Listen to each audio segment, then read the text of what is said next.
ਤੇ ਕੁਛ ਵੀ ਨਹੀਂ। ਮੇਰਾ ਕਬੂਤਰ ਬਾਜ਼ੀ ਦੇ ਵਿੱਚ ਇੱਲੜ ਸਿੜ ਲਾ ਕੇ ਲੈ ਗਿਆ ਸੀ, ਕਬੂਤਰ ਦਾ ਮੂੰਹ ਲਾ ਕੇ ਲੈ ਗਿਆ ਸੀ ਤੇ ਕੱਲਾ ਧਾੜੀ ਉੱਡਦਾ ਰਿਹਾ ਸੀ ਸ਼ਾਮ ਤੱਕ। ਤੇ ਸ਼ਾਮ ਨੂੰ ਹਨੇਰੇ ਦੇ ਵਿੱਚ ਲਾਈਟਾਂ ਦੇ ਆ ਕੇ ਕਬੂਤਰ ਘਰ ਬੈਠਾ ਸੀ।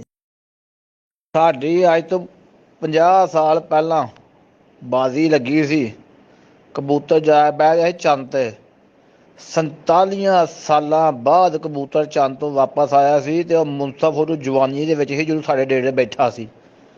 ਤੇ 47 ਸਾਲ ਆਹ ਮੁਨਸਫ ਨਹੀਂ ਸੀ ਉੱਠਣ ਦਿੱਤਾ। ਹਾਂਜੀ, ਮੁਨਸਫ ਦੇ ਕੋਈ ਪੋਤਰੇ ਦੋਤਰੇ ਵੀ ਵਿਆਹ ਕੀਤੇ ਹਨ ਜਨਾਬ, ਤੇ ਮੁਨਸਫ ਦਾ ਸਿਰ ਚਿੱਟਾ ਹੋ ਗਿਆ ਸੀ। ਅੱਲਾ ਦੇ ਬੰਦਿਓ, ਐਵੇਂ ਨਹੀਂ ਸ਼ੌਕ ਹੁੰਦੇ। ਇੱਕ ਵਾਰੀ ਜਨਾਬ ਮੈਂ ਕਬੂਤਰਾਂ ਨੂੰ ਪੱਲਾ ਮਾਰਿਆ ਤਾਂ 2 ਕਬੂਤਰ ਮੇਰੇ ਉੱਤੋਂ ਜੋੜਾ ਹੀ ਨਾ ਆਇਆ। ਐਨ ਵਕਤ ਲੰਘਦਾ ਗਿਆ।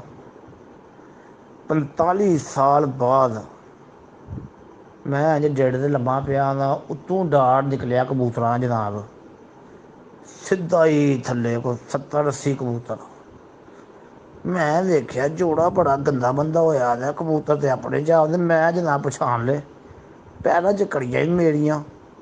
ਮੈਂ ਆਖਿਆ ਤੁਸੀਂ 45 ਸਾਲਾਂ ਬਾਅਦ ਆਏ ਹੋ, ਇਹ ਕਿੱਥੋਂ ਨਾਲ ਲਿਆਂਦੇ ਜੇ? ਉਹਨਾਂ ਕਿਹਾ ਲਾ ਲਿਆ ਅਸੀਂ ਚੰਦ ਤੇ ਟੁਰ ਗਏ ਹਾਂ, ਉੱਤੇ ਜਾ ਕੇ ਅਸੀਂ ਬੱਚੇ ਬੁੱਚੇ ਕੱਢਦੇ ਰਹੇ ਆ, ਸਾਰੀ ਆਪਣੀ ਬਰਾਦਰੀ ਨਾਲ ਲੈ ਕੇ ਆਏ ਆ। ਐਡੇ ਐਡੇ ਸਿਆਣੇ ਕਬੂਤਰ ਹੋਏ ਨੇ ਮੇਰੇ ਕੋਲ।